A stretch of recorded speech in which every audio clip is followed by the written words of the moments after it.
Gina's Bernina's Sewing Center, and to honor National Serger Month, I wanted to talk a little bit about the serger that I use. I have an L890. It is a cover stitch, and it's also an overlocker, and then it also does combo overlocker and cover stitches. But oftentimes I use the overlocker option. So just recently I've been working on, I really love these blankets. So this blanket here, I don't know, can you see that? So this is yarn dyed flannel. And I've made a whole blanket out of this before, but with yarn dyed flannel, it's the same on the front as it is on the back, because the yarns are dyed and then they're woven in, and so you can do some really cool projects with that. So here I took some green flannel and this flannel right here, and what I do is I use a stitch called the flat lock stitch, and I'm just going to show that to you real quick here. So I'm just going to take two pieces and sew them together for you. All right, so I'm going to turn you here to my machine so that you can see that. Hopefully that doesn't fall over on me. All right, so what I do here is I have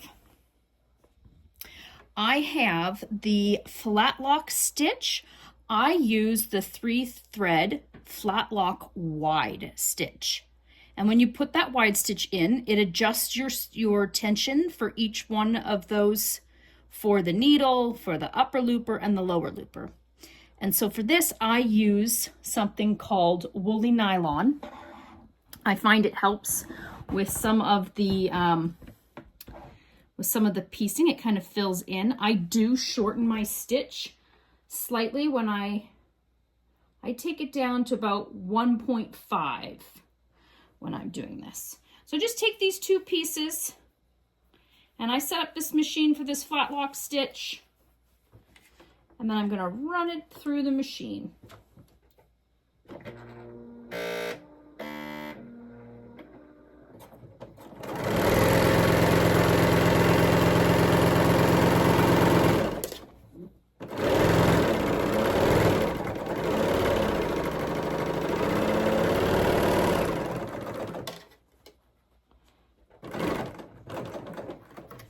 So with that flat lock stitch, it's nice and flat on both sides. You see that? But then this cool thing happens. Sorry. This really cool thing happens when you open it up. So when I open it up, I pull on the fabric, lightly pull on the fabric, and what it does is it flattens it out. Flattens that stitch out,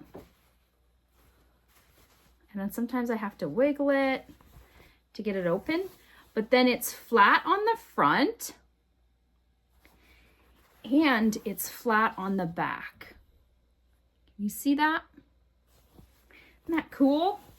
And so it's all nice and finished. So then what I do is I go around and I kind of do my rows, and that's where I have 2 rows here put together.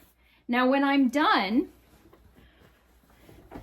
so when you're sewing your rows, you'll finish this stitch here because you're going to sew the rows together. But on the very end, you'll have pieces that aren't finished. So what I do is I fold the edge over, and I'm going to do it about an inch, at least give myself an inch.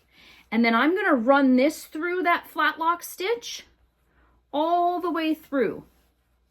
And I may make the stitch even shorter so that it is nice and tight.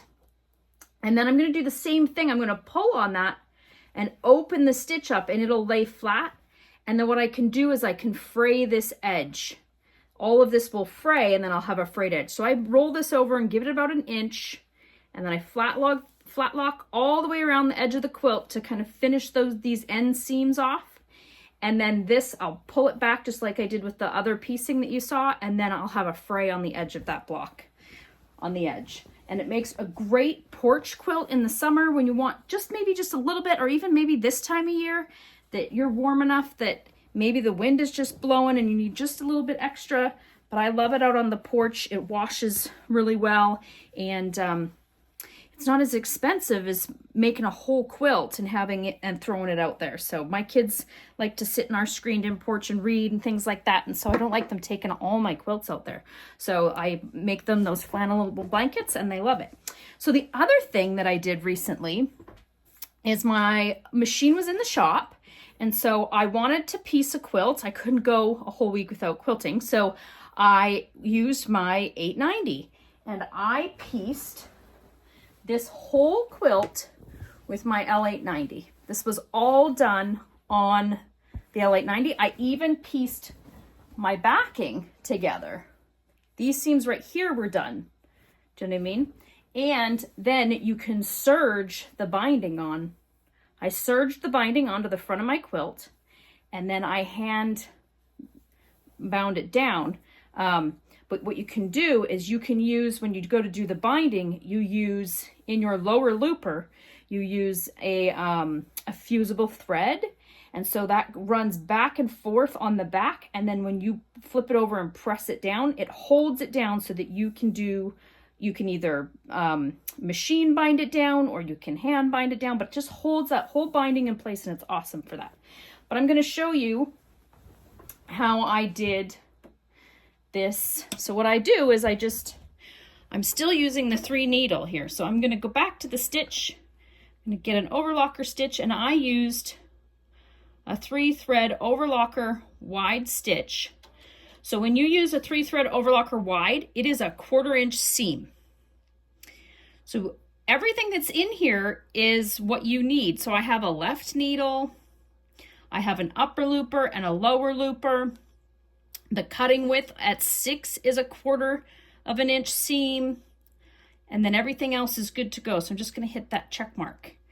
And so then I leave it, well, this is where I might take it down to maybe a 2. I might want it tighter. I can't remember what I did with this one. I may have left it at 2.5, only because it has those extra stitches in there. So let's just leave it where it was at. But I'm just going to show you real quick how quick and easy it is to piece a block.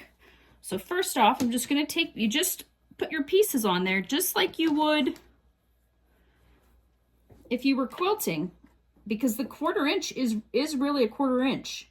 Now you always want to trim just a little bit off to clean up that edge, but not too much. Because if you do too much, it'll take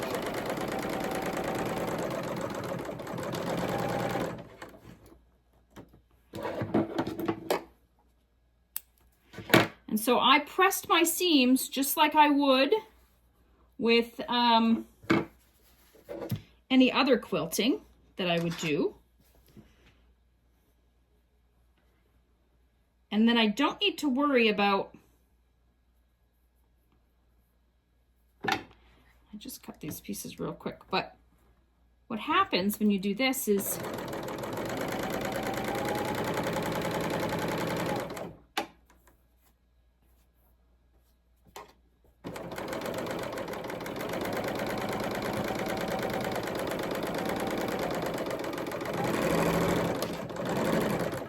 you end up with a very neatly pieced backing.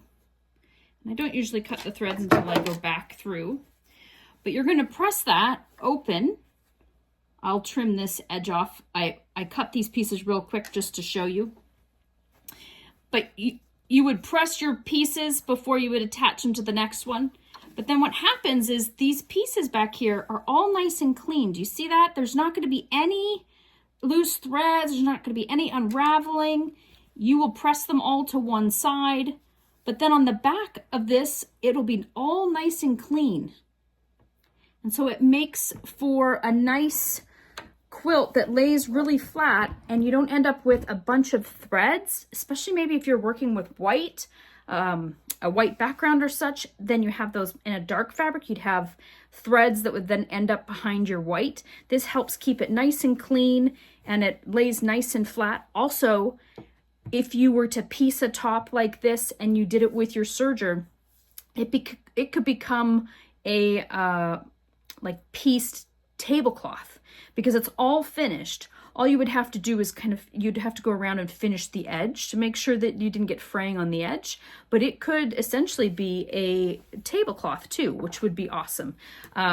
So that's just a couple of the things that you can do with your serger, and I hope you guys try these out. Now, I wouldn't, if you're new to this, piecing on the machine, I would start with a pattern much like this where it's all just straight piecing. I wasn't doing any half square triangles or anything like that. I wouldn't do your first quilt that you're going to attempt this and try and do half square triangles. You would have to cut all your pieces. You wouldn't be able to take any shortcuts or anything. You wouldn't be able to, you know, stitch across the square on both sides. You would have to cut those triangles first and then sew them together, there's a knife, and so you wouldn't be able to do that. But I would try something really simple, like big squares that you could sew together, maybe even a patchwork like this flannel one. If you did a top like that with the flannel, you could do that. But these are two of my favorite projects with this, and like I said, binding your quilt. There's some great videos out there on how to bind your quilt with your serger, and it's also really awesome. The machine is super strong, and it is able to pull all of that fabric, because when you're doing that binding, you have backing fabric, batting your top. Then you have 2 layers of binding that you're stitching down to that. So it gets kind of thick sometimes, but the motor in your L890 is awesome, or even any of the sergers, the Bernina sergers, is great. And so it is able to handle all that fabric. So it's a really cool tool. So I hope you enjoyed this little demo. Have a great day, guys.